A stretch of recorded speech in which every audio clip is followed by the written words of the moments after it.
چونکہ پاکستان کی ریاست اور اس کے ادارے وہ ستون ہیں کہ جن کے ساتھ ہمارے سر پر اس ریاست کی چھت قائم ہے، اور اگر ہم ان ریاست کے ستونوں کو کمزور اور کھوکھلا کریں گے تو پھر اس ریاست کی دفاع اور اس ریاست کی بقا کے لیے ہم کوئی ضمانت باہر سے نہیں لے کر آ سکیں گے۔ تو اس جماعت نے جہاں فوج کو رگڑا، عدلیہ کو رگڑا، اپوزیشن کو رگڑا، اب پچھلے 3-4 دنوں سے پاکستان اور چین کے تعلقات پر ٹرولنگ شروع کی ہوئی ہے، اور کچھ ایسے مضامین جو کہ کچھ مخصوص ایسے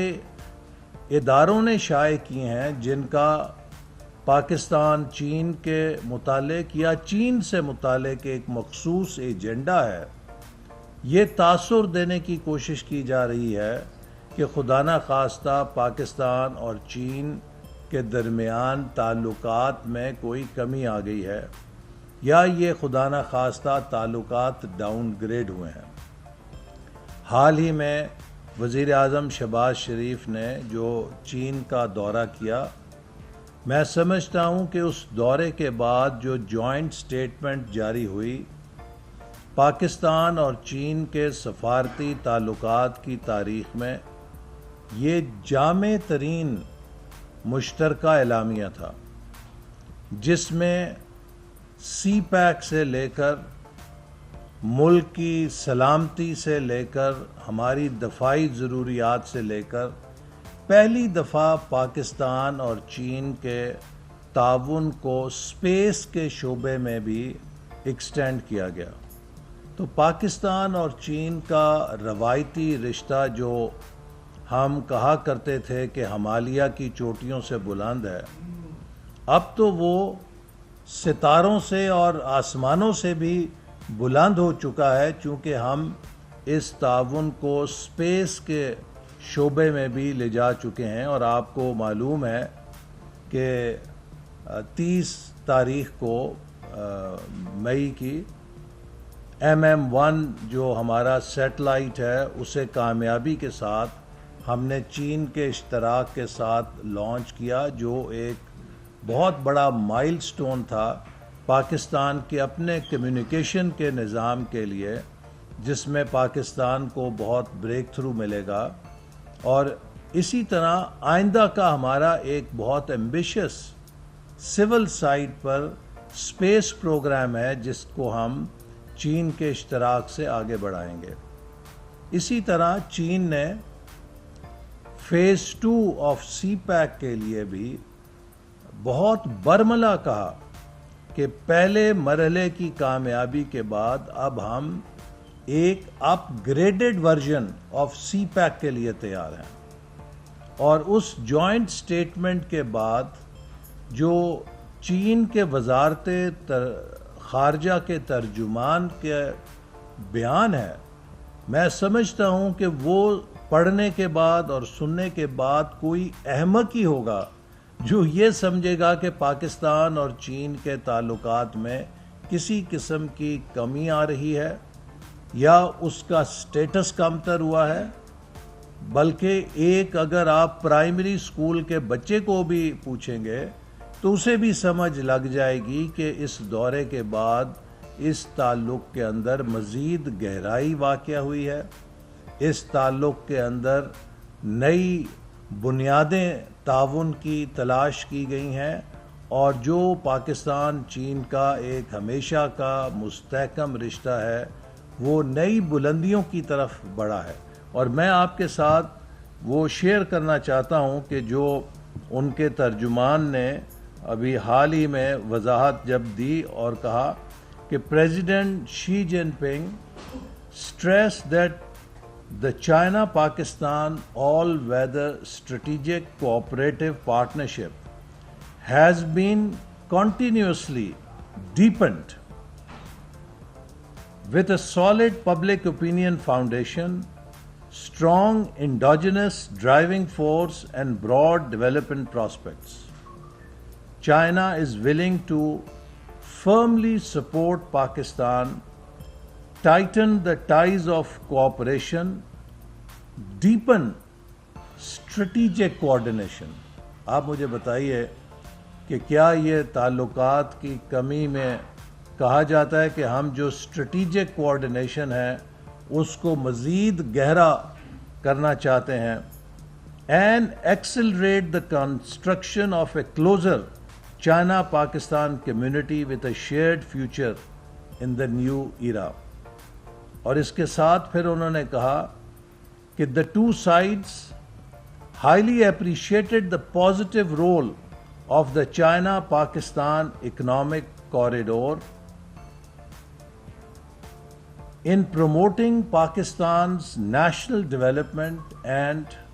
improving the welfare of the Pakistani people. کہ دونوں سائڈز نے اکنالج کیا کہ سی پیک نے پاکستان کی ترقی میں اور یہاں کی سوشیو اکنامک ڈیولپمنٹ میں ایک بہت اہم رول پلے کیا ہے، اور کہا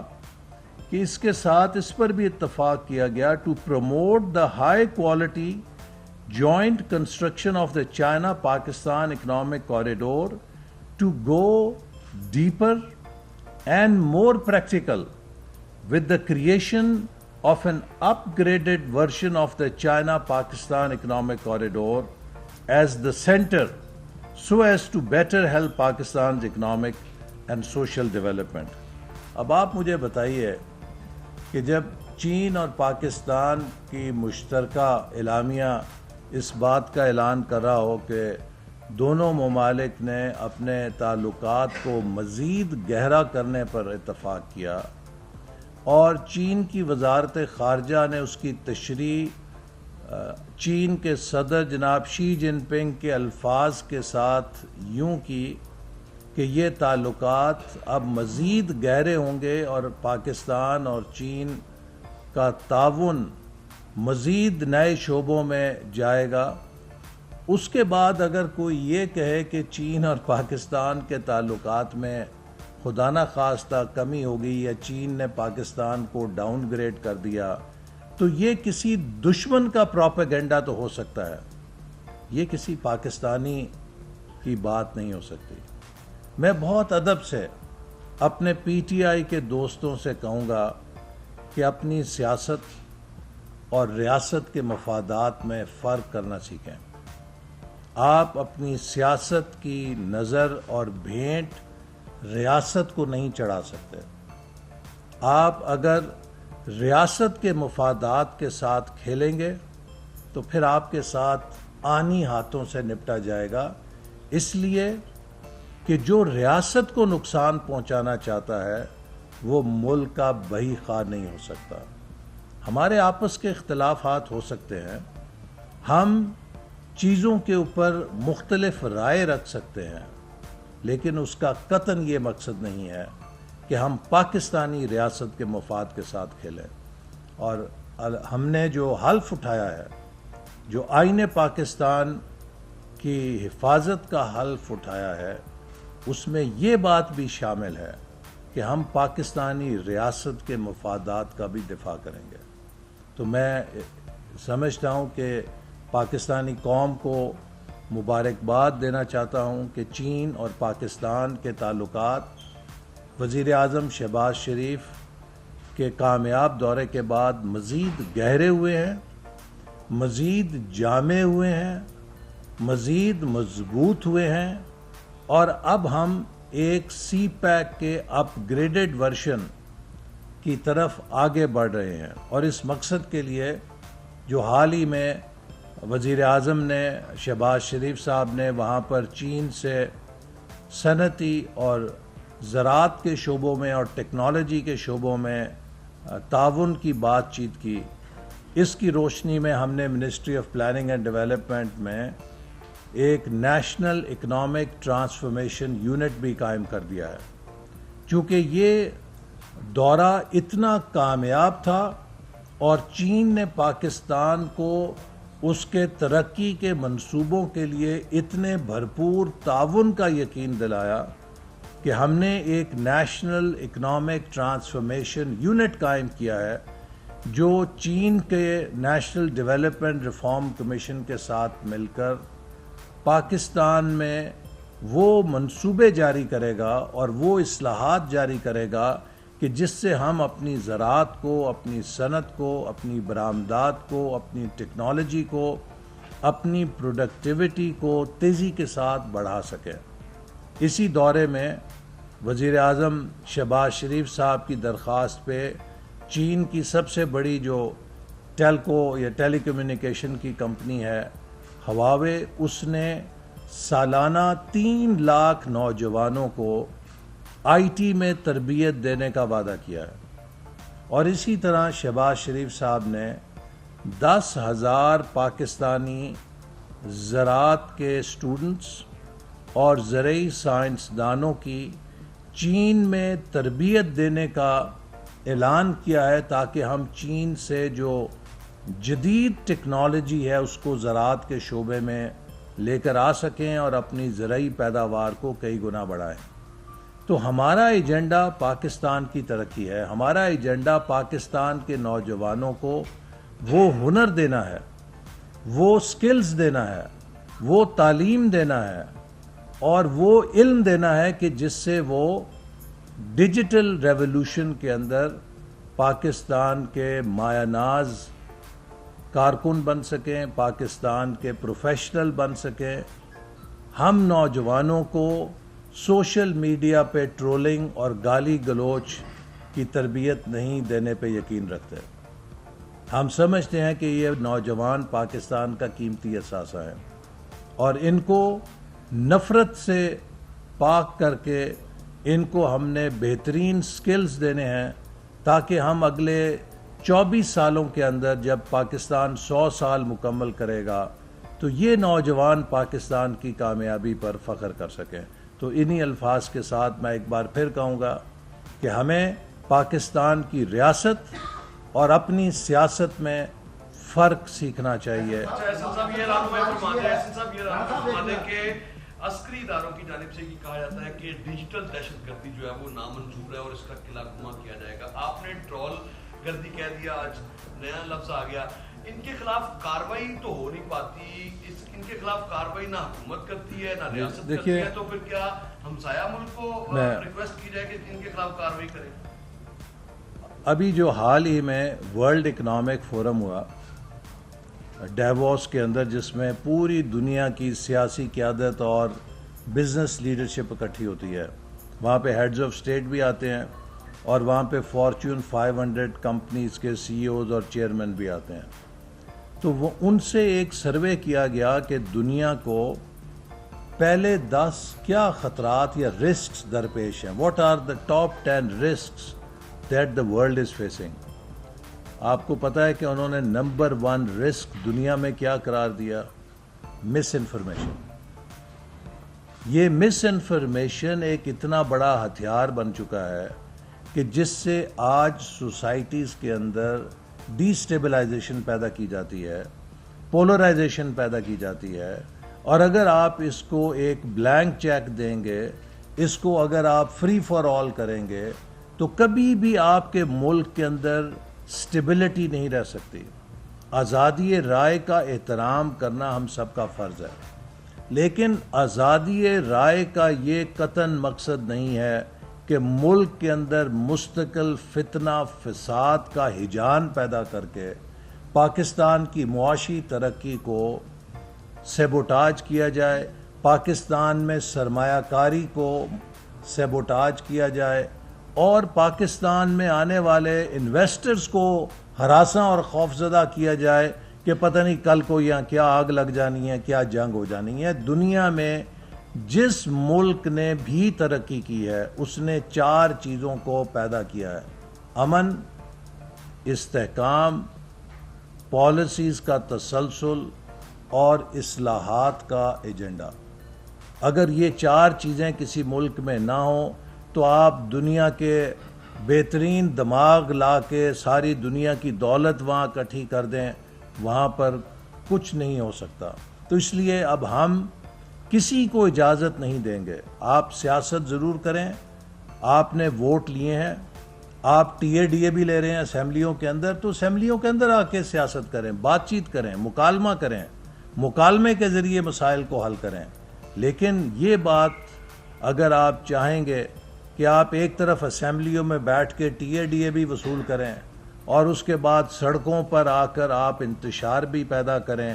ملک کی ترقی کو سیبوٹاج کریں، تو اس کی اجازت نہ قوم دے گی، نہ ہم دیں گے، نہ کوئی ملک کے اندر دے سکتا ہے. اور پھر عمران خان صاحب اگر آج جیل میں ہیں تو وہ جیل میں ہم نے تو ان کو نہیں ڈالا، وہ اپنے کرتوتوں کی وجہ سے ہیں. کس نے انہیں مشورہ دیا تھا کہ وہ جو تحائف ہیں ان کو بیچیں؟ کیا برازیل کے سابق صدر کے خلاف گرفتاری نہیں ہوئی؟ کیا ان کو ان جرائم میں نہیں پکڑا گیا؟ 190 ملین پاؤنڈ جو غریب عوام کا تھا، جو اربوں روپے بنتا ہے، کس نے انہیں مشورہ دیا تھا کہ ایک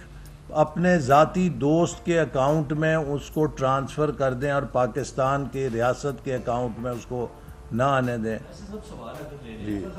یہ ہے کہ پاکستان کے ڈپلومیٹک ریلیشنز پاکستان کی پالیٹکس میں ہمیشہ رہے، پریسنل امینڈمنٹس ہوں، وار اینڈ ٹیرر ہو، اس ملک کے اندر ایک پارٹی جو اپوزیشن میں ہوتی ہے وہ ہمیشہ ڈپلومیٹک ریلیشنز کو لے کر برسر اقتدار لوگوں پر الزامات لگاتی ہے. آپ نے بھی لگائے ہیں ماضی میں، آپ سے پہلے بھی لگتے رہے، لیکن یہ لگ رہا ہے اور سامنے آ رہی ہے بات جو سوشل میڈیا پہ بھی آئی، اخبارات میں پبلش ہوئی،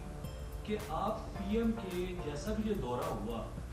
اس دورے پر ہونے والے کرٹیسائز کو آپ ریاست کی طرف کرٹیسائز کر کھینچ رہے ہیں کہ پی ایم پہ کرٹیسائز نہیں، یہ ریاست پہ کرٹیسائز ہے. میرے بھائی گزارش دیکھیے، ہم سب نے بہت بدترین مارشل لاء کا سامنا کیا. آپ کو یاد ہوگا کہ جنرل ضیاء الحق کا مارشل لاء تھا، جنرل مشرف کا مارشل لاء تھا. جنرل ضیاء الحق کے مارشل لاء میں بے نظیر بھٹو صاحبہ اپوزیشن میں زیادہ ان پر نشانہ بنا، جنرل مشرف کے مارشل لاء میں ہم پر نشانہ بنا. ہم نے کبھی یہ نہیں کہا تھا کہ پاکستان کی ریاست کو اگر کوئی امداد مل رہی ہے اس کو روکا جائے، یا پاکستان کے ریاست کے جو کلیدی تعلقات ہیں ہم نے ان کو سیبوٹاج کرنے کی کوشش کی گئی ہو. اس وقت جب کہ پوری دنیا میں کہا جا رہا ہے کہ چین اور پاکستان کی دوستی بے مثال ہے، اور ہم نے ہمیشہ اس بات کو مینٹین کیا ہے کہ ان 70 سالوں میں 72 سالوں میں جو ہماری تاریخ ہے یہ آل ویدر فرینڈشپ ہے، یہ خزاں اس میں نہیں ہے، اس میں بہار ہی ہے. تو آپ اپنی سیاست میں اس کو نشانہ بنائیں اور یہ تاثر دیں کہ پاکستان کا وہ دوست ملک جو ہمیشہ اس کے ساتھ کھڑا رہا ہے، اس کا موسٹ ٹرسٹڈ دوست ہے، اس نے بھی اسے چھوڑ دیا ہے. تو آپ کس کی زبان بول رہے ہیں؟ کیا یہ حقیقت نہیں ہے کہ جب پی ٹی آئی کی حکومت گئی تو ہمارے وہ تمام کلیدی دوست ملک ہم سے پیچھے ہٹ چکے تھے؟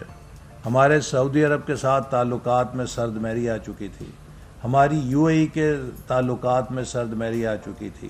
ہمارا جو سی پیک کا منصوبہ ہے اس کو پنکچر کر دیا گیا تھا، اس پر کام عملاً رک گیا تھا. چینی سرمایہ کار پاکستان سے سب چلے گئے تھے، اور پاکستان کا جو نقصان ہوا ہے 2018 اور 2022 کے درمیان وہ آج بھی ہم بھگت رہے ہیں. اگر اس وقت چند جج اور چند جرنیل اپنی عقل سے فیصلے کرتے اور اپنی بیگمات اور بچوں کی عقل سے فیصلے نہ کرتے تو آج پاکستان کہیں اور ہوتا. وہ 2018 میں ایک اناڑی یا ایک ہینڈسم لیڈر سے متاثر ہو کے جو ایک تجربہ کیا گیا، اس تجربے نے ہمیں کم از کم 10 سال پیچھے پھینک دیا ہے.